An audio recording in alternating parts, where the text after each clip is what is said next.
今天我们来聊聊为什么睡眠专家说休息的关键不在晚上，而是在白天。许多人可能都有过这样的经历，放了个长假，本以为可以好好休息，结果假期里不是东奔西跑走亲访友，就是熬夜追剧打游戏，或者干脆蒙头大睡补觉。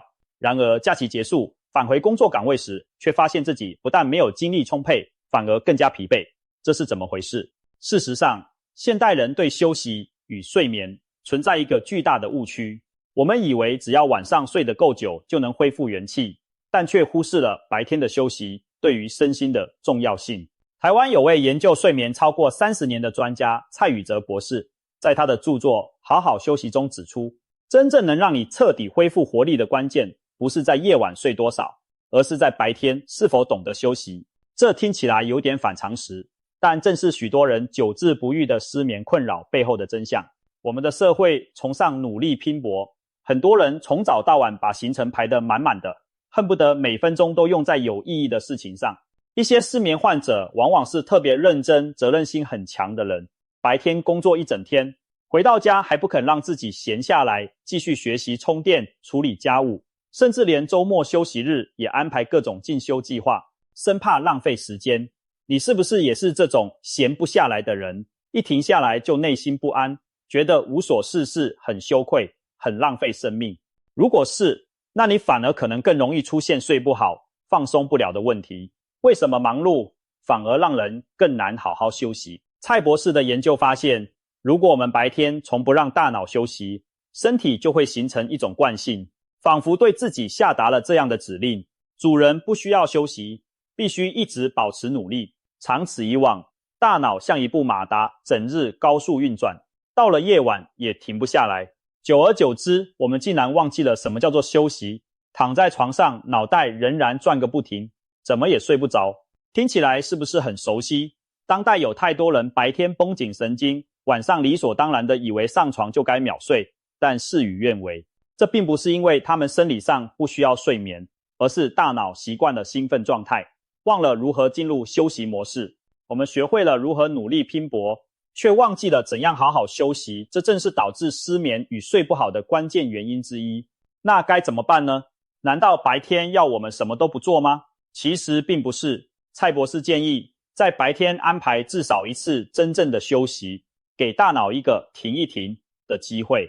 最佳时机通常是下午1点到3点之间，利用20到30分钟小憩片刻，刻意让自己从紧张的节奏中抽离出来。这段时间可以做些无脑且不会引起情绪波动的放松活动，比如打个盹、小睡一会，或者进行深度放松练习，如正念冥想、深呼吸训练等。重点是暂时远离繁忙的工作与操心的事，让身心进入短暂的休眠状态。可能有人会问，白天睡个午觉，不就占用了工作时间，反而降低效率吗？其实恰恰相反，大量研究证明，适当的午休可以显著提高工作效率和警觉度。美国太空总署 NASA 曾对飞行员进行实验，发现26分钟的短暂午睡能让警觉性提升超过 50%， 工作表现提高约 34%。 这就是有名的太空午睡实验结果。许多顶尖人物也深谙此道，例如二战时期英国首相丘吉尔，不管战事多紧张，每天下午都要午睡一会儿。他说这是自己保持精力的秘诀。爱因斯坦据说每天睡足10小时，午后还常打盹放空，让大脑有充足的恢复时间。可见白天适当休息并非偷懒，而是聪明的为大脑充电。不仅西方有午休的智慧，我们东方文化早有类似理念。中医养生学强调子时大睡，午时小憩。子时是夜里11点到凌晨1点，此时应进入深睡。午时是中午11点到下午1点，此时适当小睡片刻，有助于阴阳调和。古人相信睡好子午觉可以养精蓄锐，让人精力充沛。这其实与现代科学发现的人体生理节律不谋而合。我们的生理时钟往往在下午出现一个瞌睡的低潮，是身体自动发出的休息信号。如果能顺应这个自然节奏小憩一下，往往能够迅速恢复精神。反之，如果硬撑着不休息，到了下午就容易感到疲倦、烦躁，效率降低。而晚上反而可能因为白天过度疲劳和精神紧绷而难以入睡。由此可见，白天会休息的人反而晚上睡得更好。懂得在白天适时按下暂停键的人，大脑更容易在夜晚进入关机模式，而那些白天像陀螺一样不停旋转的人，夜里反而难以停机。千万不要觉得休息是浪费时间，适当休息其实是在为更高效的行动蓄力。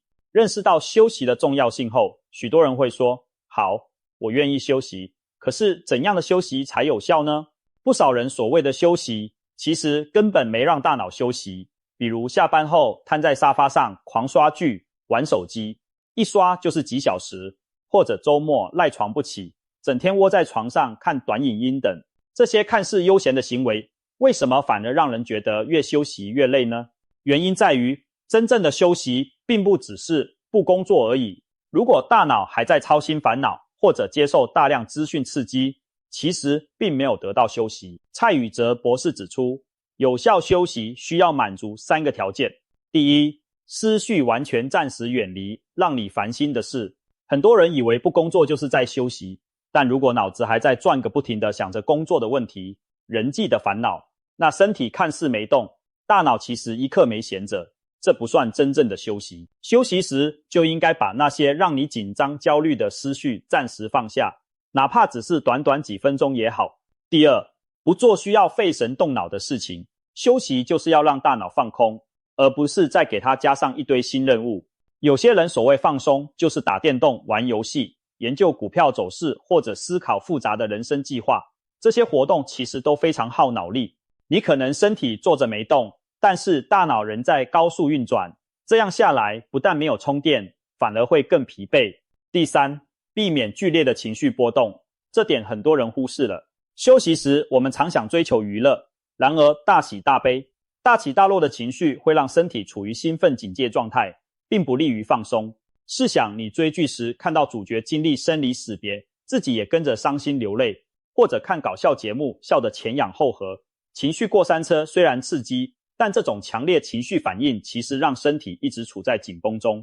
这样的娱乐过度不等于真正休息，反而可能让你神经更加疲劳。总结来说，真正的休息就是身心共同进入放松、低耗能的状态。那具体有哪些活动符合这样的标准呢？以下提供几个生活中简单可行的例子。安静散步或泡脚，找个安静的环境慢慢散步，随意走走看看周围景色，或者晚上睡前用温水泡泡脚。这些活动不需要用脑，也没有剧烈情绪起伏，还能让你远离工作的烦恼片刻，非常有助放松。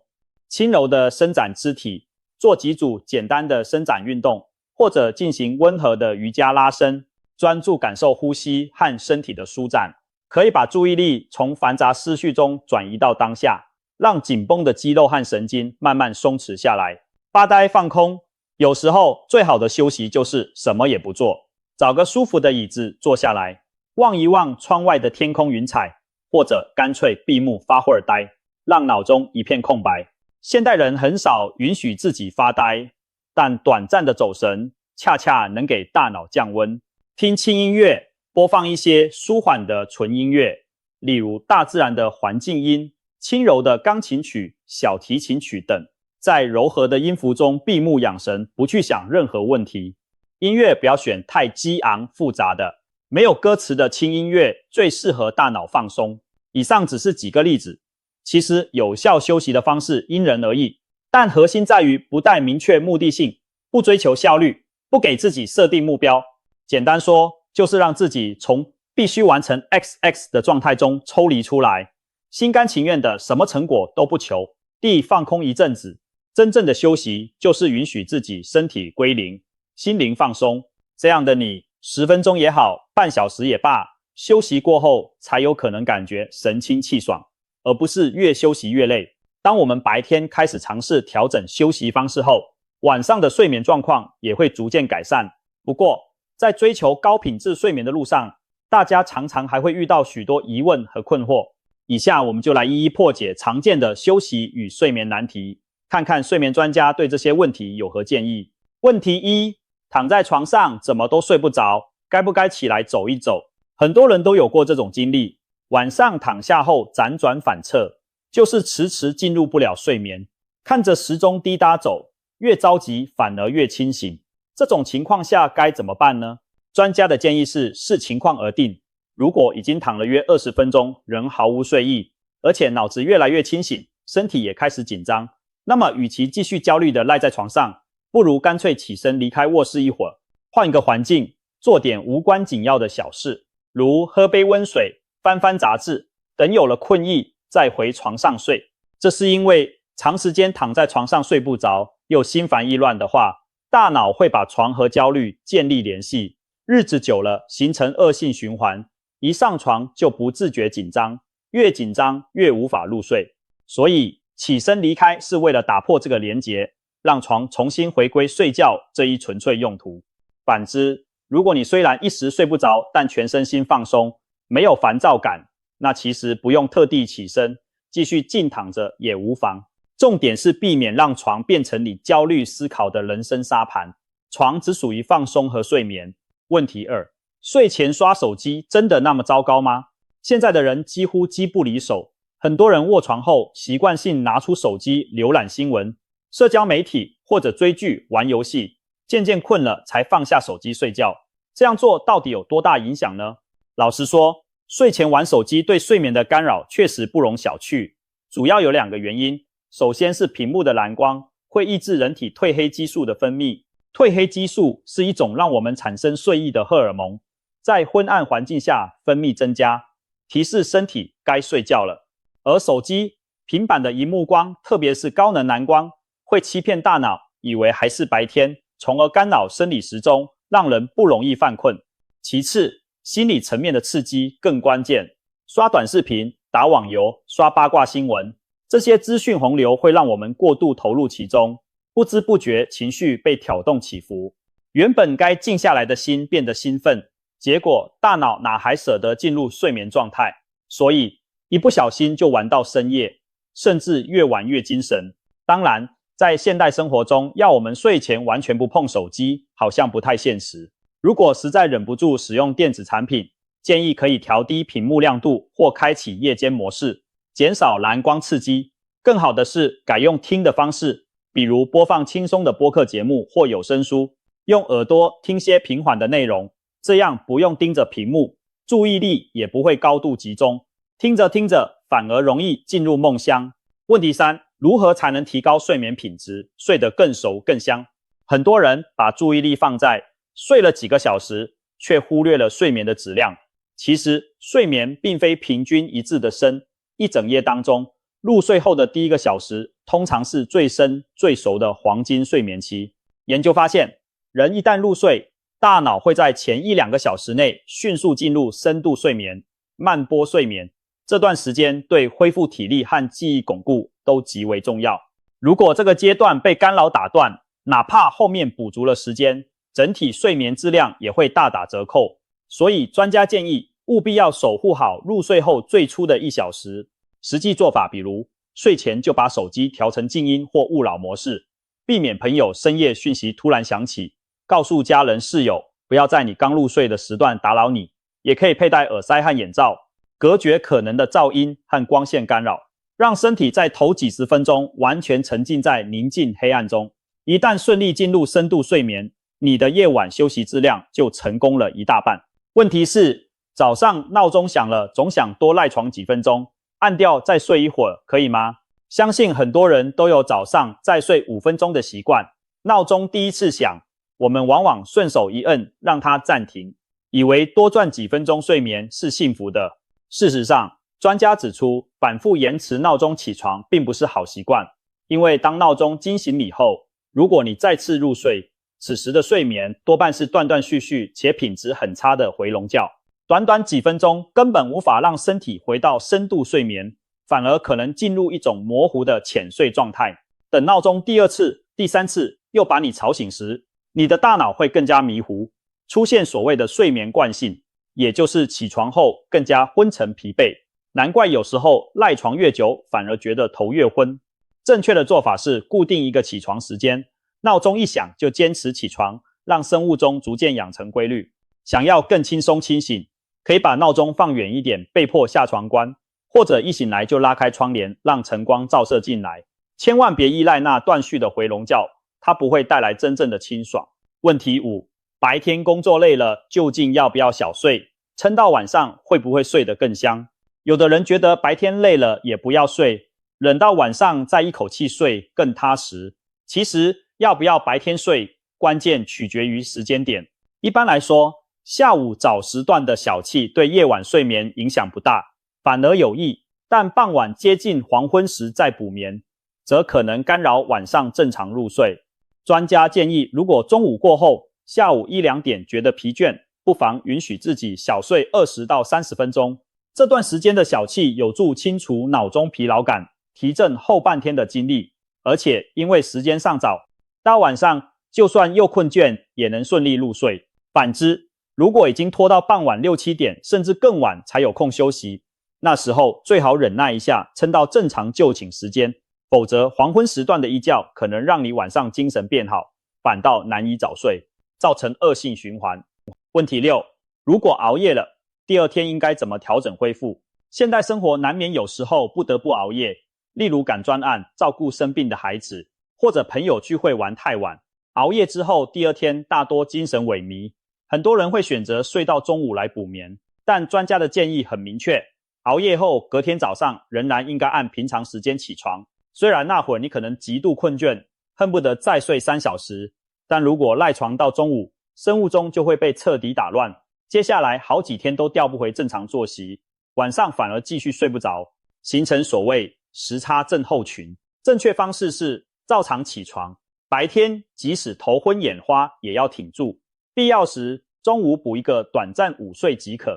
白天多晒晒太阳，活动活动，加速体内时钟重新校准。到了新的夜晚，你自然会提前感到睡意浓厚，这时早早就寝，一觉到天亮，就能把熬夜造成的时差扳回来。总之，熬夜欠的债，尽量在随后几天通过夜晚好好睡来偿还，而不是靠白天睡懒觉来解决。问题7，是不是年纪越大就越不需要睡那么久？不少中老年朋友发现自己睡眠时间比年轻时短，就以为是年龄大了所以觉少。其实这是一个常见误解。从生理需求上讲，年长者对睡眠时长的需求并没有大幅减少。一个60岁的成年人，每天需要的睡眠可能和30岁时差不多，并非大家想的老人睡5、6个小时就够，只是随着年龄增长，身体维持长时间深睡的能力下降了，容易浅眠易醒，所以很多老人家晚上睡得断断续续，凌晨就醒了，看似总时长变少。这时更需要重视睡眠品质，透过良好的习惯来改善，例如规律作息、睡前放松、适当的运动提高睡眠驱动，以及营造安静黑暗的睡眠环境等等。如果能午间补一小觉，也有助弥补夜里的不足。千万别误以为上了年纪就不需要睡，那样只会让身体长期处于欠债状态，影响健康。问题8，为什么有人每天只睡4、5个小时也精神奕奕，我却非得睡足7、8小时？每个人的确存在个体差异。科学研究发现，极少数人携带所谓短眠基因，他们天生只需要较少的睡眠时间就能保持良好状态。如果你身边有朋友声称自己每天只睡5小时，仍精力充沛，可能他真的是这样的幸运儿。如何判断自己是不是短眠体质呢？你可以回想或询问父母，童年时期的你睡眠需求就特别少吗？例如，别的小朋友睡10个小时，你6小时就自然醒来，精神饱满。如果从小到大一贯如此，或许你就是罕见的短睡型人才，不必强迫自己一定睡满8小时。可是绝大多数成人并没有这种基因，还是需要7到8小时左右的睡眠才能达到最佳状态。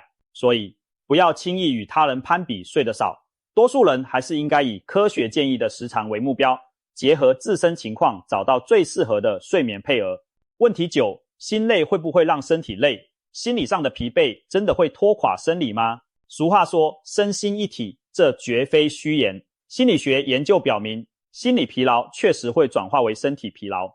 当一个人长期处于精神压力大、情绪低落的状态时，不仅主观上觉得累，连客观的身体状态都会受影响，比如走路速度变慢，反应变迟钝，免疫力下降等。反之，如果一个人心情愉快，保持积极心态，往往感觉精力也比较充沛。这提醒我们，保持良好心态也是提升睡眠质量的重要一环。当我们心里烦闷、焦虑、思虑过度时，睡眠也容易浅而断续；而心境平和放松时，入睡会更顺利，深睡期也更稳定。适度调节自己的情绪，学会给心理减压，如此身体也会跟着受益。以上这些问答涵盖了从入睡技巧到日间作息的一系列常见困惑。可以看到，它们都指向一个核心理念，把休息这件事融入你整个生活节奏中，而非只寄望于夜晚上床的那几个小时。白天累积的良好习惯与错误行为都会在夜晚的睡眠中体现出来。了解了以上原理和建议，我们最后来谈谈如何在生活中真正实践好好休息。正如专家所说，知道和做到之间往往隔着一段距离。我们需要有意识地培养一些有利于睡眠的日常习惯，也就是所谓的睡眠卫生。以下是一份简单的每日休息指南，帮助你从白天开始为晚上的好眠做准备。规律作息，建立生物钟，尽量在固定的时间上床和起床，包括周末也不要差太多。规律的作息会让身体形成记忆，到了点自然分泌出该睡或该醒的激素，尤其早晨起床的时间很关键。贯彻早起有时比强求早睡更有效，因为早起几天后，晚上自然早困。清晨晒太阳，白天多动，每天早上起床后接触一些阳光，哪怕在阳台站10分钟，让晨光照射眼睛，可以调节生理时钟并提升清醒度。白天适度进行户外活动或运动，让身体感受到白天该清醒，这样到了晚上，体温和荷尔蒙会更顺利地进入该睡觉了的节奏。咖啡因与饮食适度，注意你的咖啡因摄取时间。咖啡、浓茶、能量饮料最好在下午3点之前解决，之后尽量避免，因为咖啡因在体内的作用可以持续6到8小时，太晚喝会干扰夜里入睡。另外，晚餐不要吃得过饱过油，睡前2小时避免进食大量食物和饮酒，以免消化负担和酒精影响睡眠结构。睡前减少刺激，放松身心。睡前1小时给自己一个下班仪式，关掉电脑和繁琐的工作事项，停止处理让你动脑的任务。可以用温热的水洗个澡或泡脚，帮助肌肉放松和体温稍降。睡前阅读一些轻松的书页或者听听音乐，也有助于心情平静。记得把卧室灯光调暗，营造昏黄柔和的环境，让大脑意识到夜晚来临，营造良好睡眠环境。卧室应尽量安静、黑暗、凉爽。噪音过多时可以使用耳塞，遮光帘和眼罩则可阻挡街灯或清晨阳光的干扰。室温以稍凉为宜，寝具要舒适透气。一张支撑性好的床垫和合适高度的枕头，能让你更快入睡，睡得更熟。不要在床上做除了睡觉以外的事情，除了亲密关系之外，尽量避免在床上看电视、办公、玩手机。培养床等于睡觉的条件反射，一上床，身体就知道该放松入睡。如果长期在床上做很多清醒时候的活动，大脑对床的联想就混乱了，反而削弱入睡信号。下午以后不补长觉，如前所述，白天困倦时可以小睡片刻，但不要贪睡超过30分钟，更不要在傍晚才睡。午睡过久可能进入深睡，醒来反而头昏，还会影响夜晚入睡时间。给自己设个闹钟，小憩20分钟即可点到为止，起床稍活动一下就能恢复清醒。以上这些方法都是为了帮助我们重新找回会休息的状态。也许刚开始改变作息时会有些困难，比如早起会困，强迫午休反而睡不着等等，但不要气馁，也不要急于求成。养成习惯需要时间，重点在于持之以恒的调整。如果偶尔没做好，比如周末玩太晚导致晚睡，也不用过度自责，隔天按照规律时间起床再慢慢调整就好。最后请记住，真正的休息从白天就开始铺垫，我们白天该专注时认真投入，该休息时就彻底放空，给大脑和身体喘息的机会。当你学会在白天管理精力，善待自己的休息需要，到了夜晚躺下时，身心才能顺利接收到可以安心睡了的信号。一旦真正睡着，你的身体会感谢你白天的体贴，回报给你一夜甜美的好眠。当今社会，越来越多的人深受睡眠问题困扰。据统计，目前光是在中国，大约就有超过3亿人存在各种睡眠障碍，成年人失眠率接近40%，尤其是年轻人，熬夜晚睡的比例居高不下。